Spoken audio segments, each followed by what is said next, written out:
right after Jesus died, his enemies got to work right away. Do you think that'd be enough of a victory? At least from their perspective, they got Jesus crucified. This is what they wanted. But as soon as he died, they got to work. They hatched a plan in the night. They thought that Jesus' claims to be the Messiah was what they said called a great deception. But they feared another deception, that Jesus' followers would somehow fake his resurrection. They were concerned that this would happen. Of course, Jesus being the Messiah and the fact that he did resurrect are the exact opposite of deceptions. They are the greatest truths in existence. And of course, Satan would call the truth a lie, would he not? That's what Satan does. But you know what? Turnabout is fair play.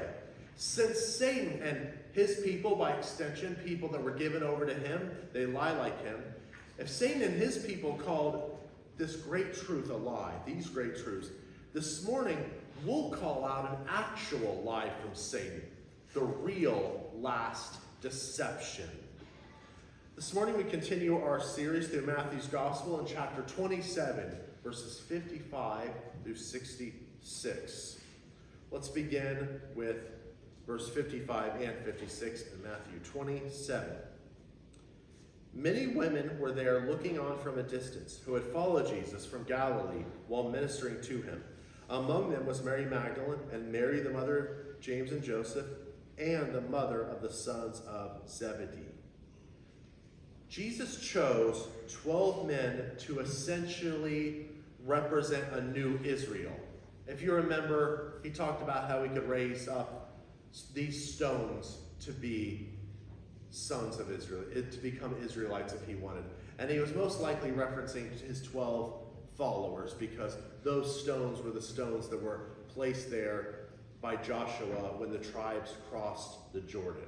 So it's probably referring to those stones and saying, I can create a new Israel. I can create 12 new stones unto me if I want. And that seems to be the purpose of having this core 12 members. Like the 12 tribes, these 12 men were called to serve the Lord in a unique and special way, in a greater way.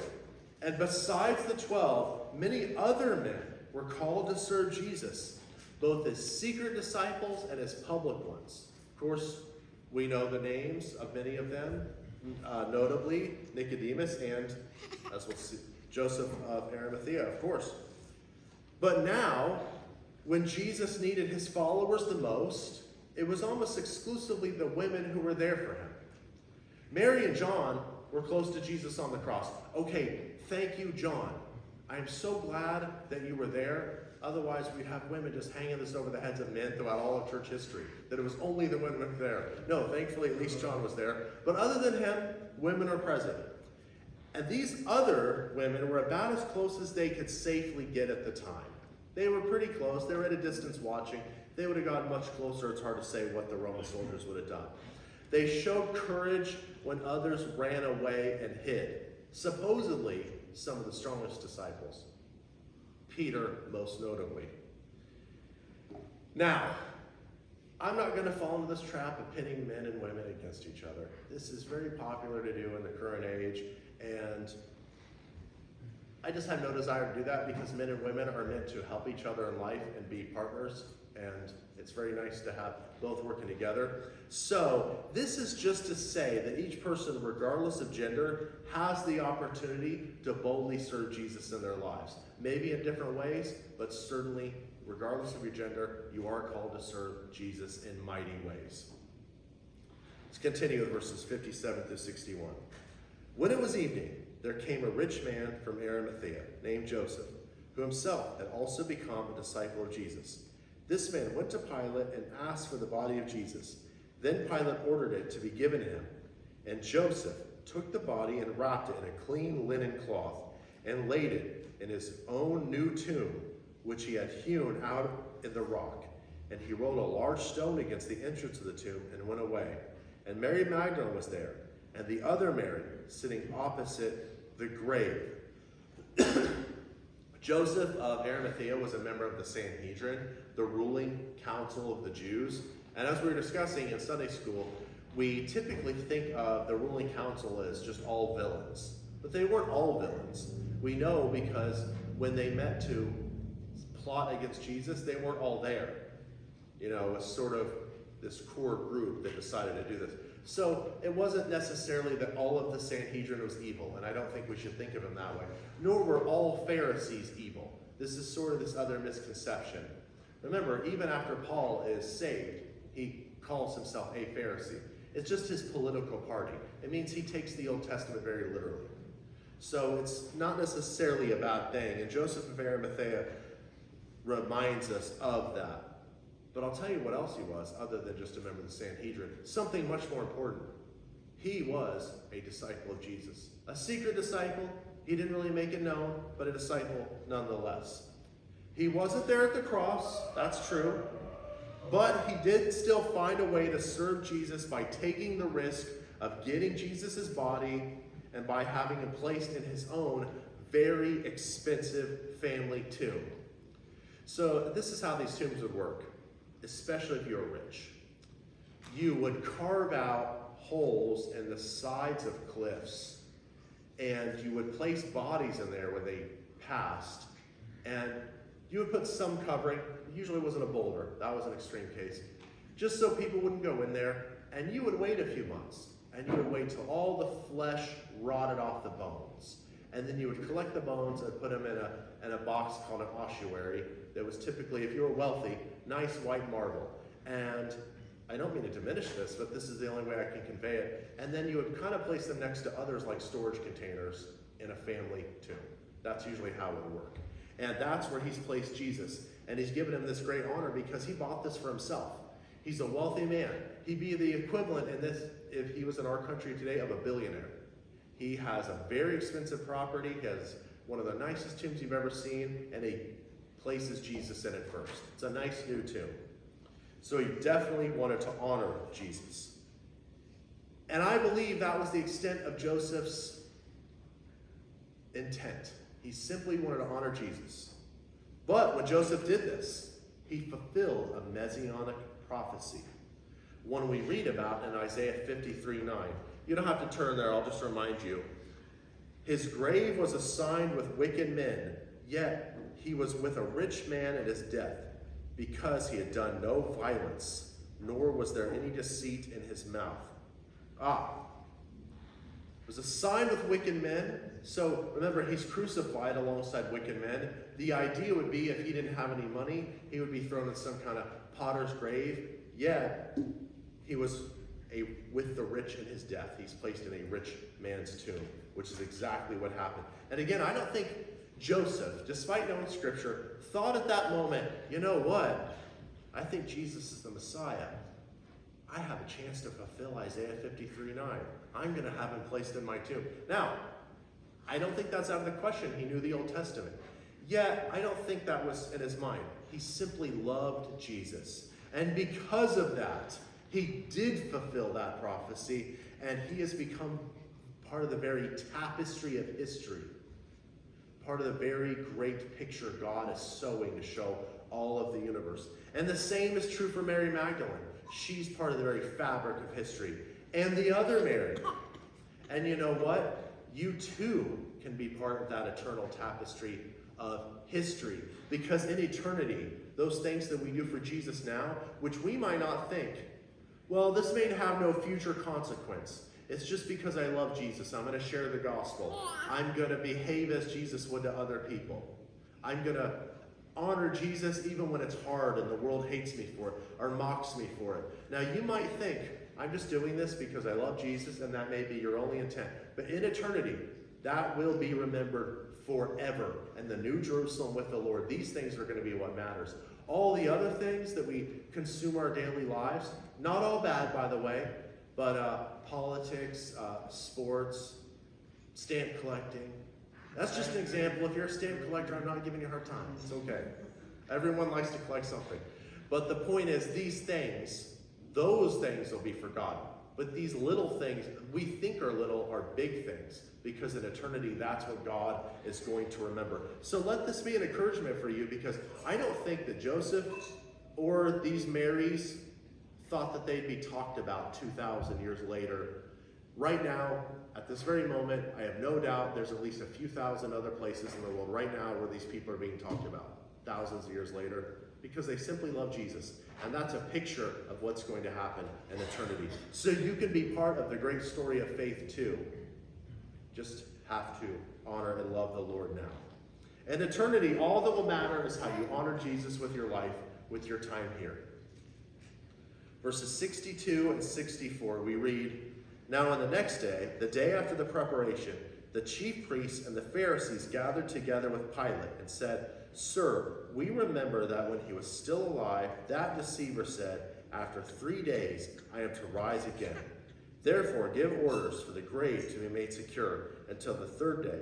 Otherwise his disciples may come and steal him away and say to the people, "He is risen from the dead," and the last deception will be worse than the first.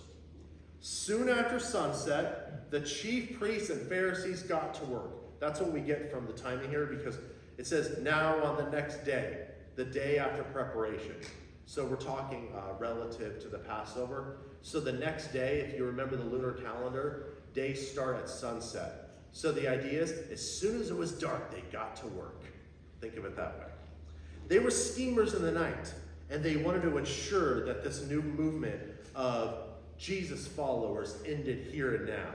They met with Pilate because something Jesus said gravely concerned them and gnawed at them. Jesus had promised that after 3 days, he would rise from the dead. And remember, they said, that deceiver said he would do this. I think they, on one level, were so worried about it because they thought it would happen.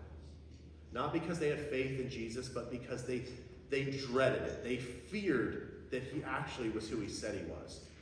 But they couldn't rationalize that it could, so they were saying, it would be a deception though, because he's a liar.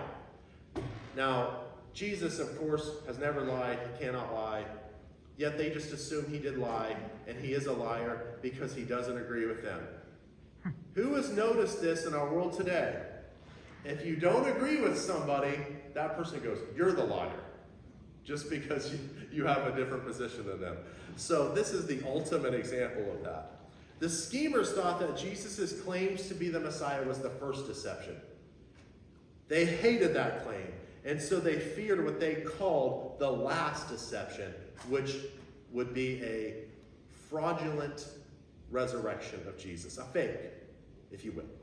These schemers had a mindset totally removed from God. Jesus' resurrection would prove that he was the Messiah. And more than that, it would prove that Jesus' death really did pay for the sins of the world, and that by trusting in him, you would have eternal life. But the schemers didn't care about the truth. That was not their concern. They only cared about their own little bit of power in the world, their position. They liked walking through the streets and being called rabbi or teacher or priest or governor and feeling important. They wanted to be big shots. And that's all they cared about, just that little bit of power that in time would be fleeting, because things like that are always fleeting. Things like that always fade away. They don't matter in the long run. What matters in the long run is that you honor and know your Creator.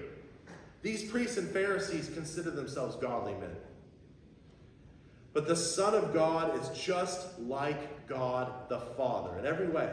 If you reject the Son, then you reject the Father. So, even to this day, look, it pains me to say this, it really does, because many of you know I love the Jewish people. I want to see them saved.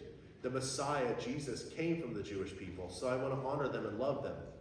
But when I see Jewish men praying at the Western Wall, and they go regularly, and they really seem like they love God, it really seems that way, and I go, but you reject the Messiah. So you're not really loving God, because how can you reject Jesus and love God when Jesus is God? So it pains me, because I so desperately want to see them come to the knowledge of the truth. There is a way in which we can trick ourselves into thinking we're loving and honoring God, yet we just fall into ritual instead. Too often that happens. And not just with Jewish people. This happens with all sorts of people in their own way. The only God the schemers worshipped, ultimately, whether they knew it or not, was themselves. They worshipped their own ideas. They thought this is what the Messiah should do and be, and if he doesn't match what we think, then he isn't relevant. He's not the Messiah. So they are placing themselves and determining what is true. Verses 65 and 66. Pilate said to them, "You have a guard. Go, make it as secure as you know how." And they went and made the grave secure, and along with the guard, they set a seal on the stone. And they did that so if the stone is tampered with in some way, they would realize that that had happened. Pilate, the consummate politician, gave the Jewish leaders what they wanted. So he, in addition to this large boulder on the grave, he has a seal set on it, and he has guards placed there. To Pilate, I have to think this plan was overkill. I think he too agreed, I don't want some new movement, fine. Just for a few days, let's just make sure 3 days pass and nothing happens. I'm going to make sure there's no fake resurrection. Then no one can steal this body and get him out of there. So to him, this plan must have been overkill. But in reality, nothing. No guards, no boulder, no seal, no mountain shoved in front of that hole was going to keep the Son of God from resurrecting and bursting out of that tomb. Nothing could possibly contain him. Since the Jewish leaders who denied Jesus referred to his resurrection as the last deception, let's now turn the tables on Satan and expose what the actual last deception will be. It's something that is happening now in a way, so it very much relates to our lives now, but it will reach its full reality in the future during the tribulation. If you would, please turn to 2 Thessalonians 2, 8 through 12. That's 2 Thessalonians 2, 8 through 12. And while you're turning there, let me provide just a little bit of context for what we're about to read. This talks about a time of great apostasy that is coming in the future. Again, yes, we have a lot of apostasy now, but this will be even more notable, if you can believe it. It will happen before the second coming. And by that, I simply mean when Jesus comes down to earth to rule. It will happen before that. It will occur near the time of the rise of the man of lawlessness, who we call the Antichrist.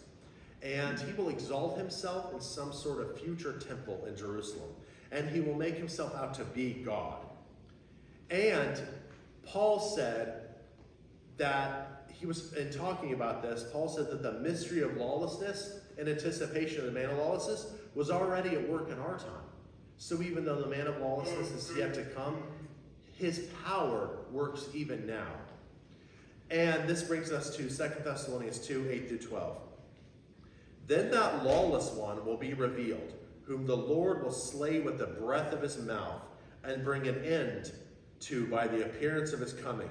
That is, the one whose coming is in accord with the activity of Satan, with all power and signs and false wonders, and with all the deception of wickedness for those who perish, because they did not receive the love of the truth so as to be saved. For this reason, God will send upon them a deluding influence, so that they will believe what is false, in order that they all may be judged who did not believe the truth, but took pleasure in wickedness. Yes, the Antichrist is coming, that's true.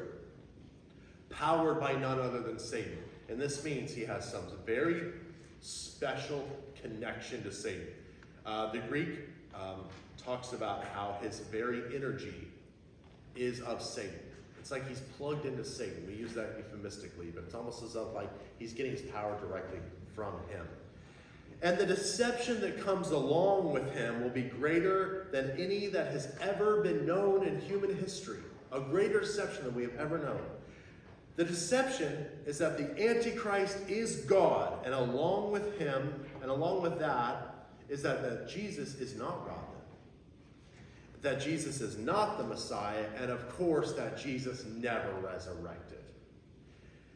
And this is the mystery of lawlessness. This is already at work in our time.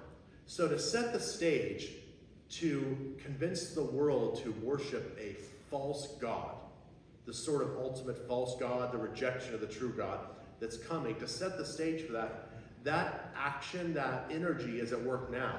There is a power that moves in the world, a spirit of deception that tells people that Jesus is not God, he's not the Son of God, he never resurrected, and it comes in all sorts of forms, and it likes to manifest itself in all sorts of ways through great lies that tell you anything other than what the Bible says.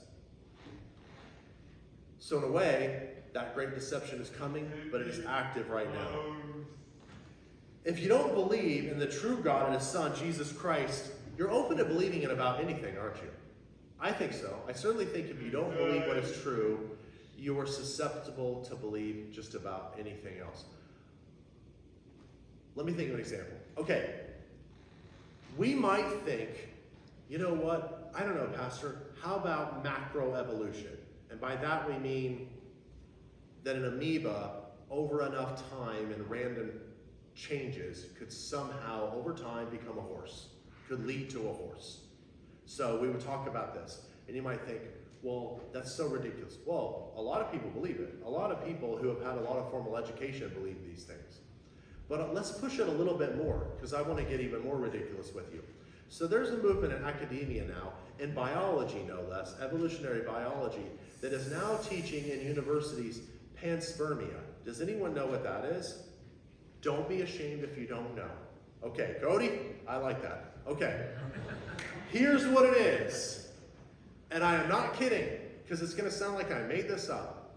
It is the belief that in the ancient past, aliens came to Earth and seeded Earth with DNA that was programmed to change over time to create humans. So that is panspermia. And this is considered a valid theory in evolutionary biology. And that's because they're finally getting to the point where they've studied DNA enough to go, it's kind of hard to believe that random change could bring this about. So it must have been programmed by some kind of alien. Well, I mean, it kind of begs the question, fine, where'd they come from? But I digress. My point is, you inherently know that's silly.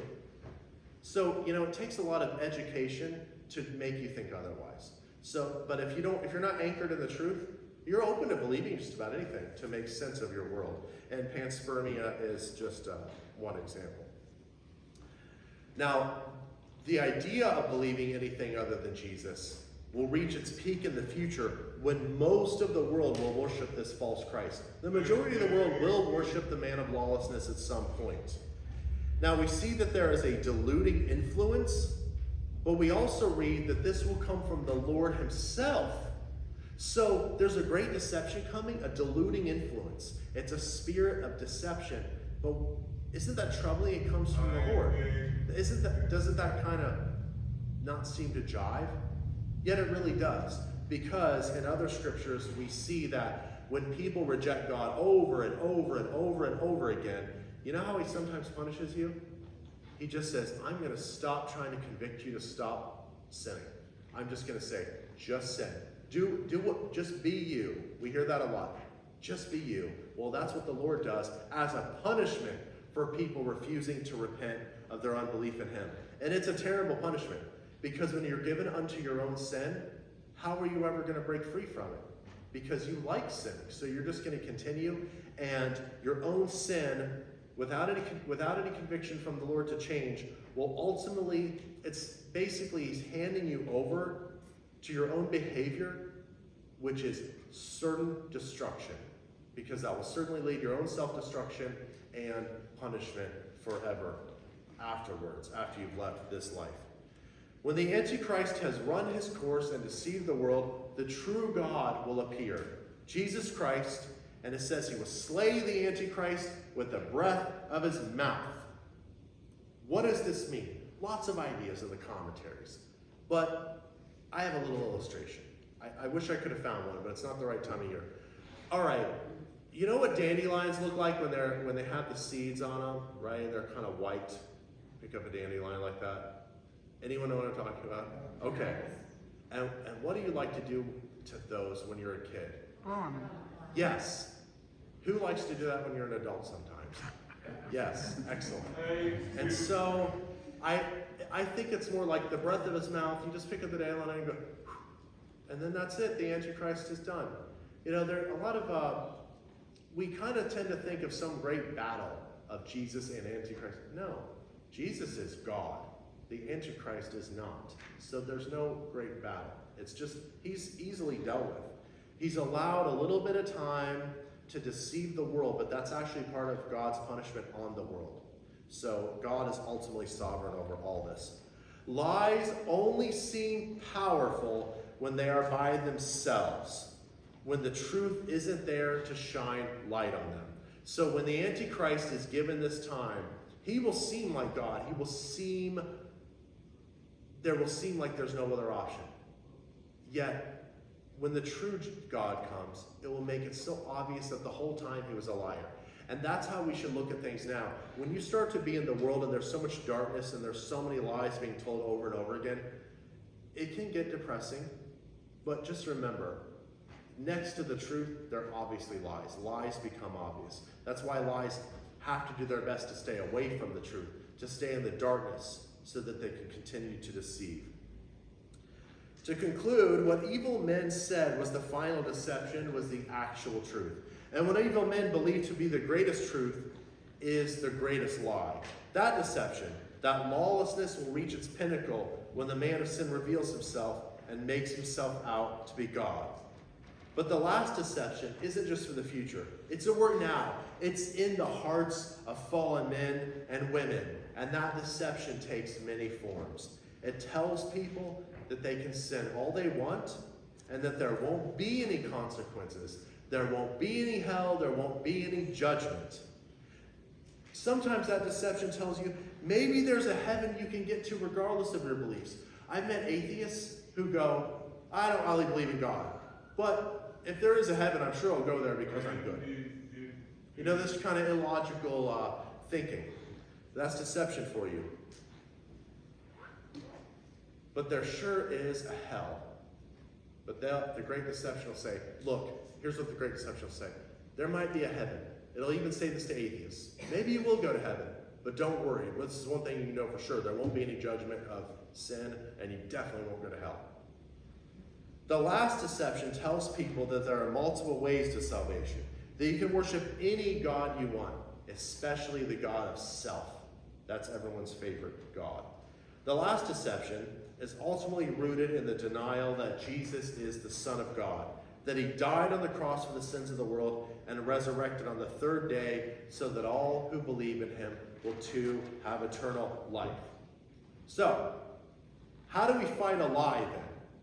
Because we're living in this time right now where the spirit of lawlessness, that action, that behavior of lawlessness, it's still at work. So how do we fight a lie? Well, you fight darkness with light. You fight deception with truth. Satan wants to lie to you. He hates you. You're made in God's image. He wants to trick you into rejecting Jesus so you continue in your sin, and then you can go to hell, and he can destroy God's image. That is his goal. So let's get back at him. He's our enemy. Let's get back at him with the truth. He's the liar, not Jesus. Jesus isn't the liar. He's the liar. Jesus is Lord. He did resurrect, and he is coming back, and he will judge this sinful world and exalt those who place their full trust in him. Please join me in prayer.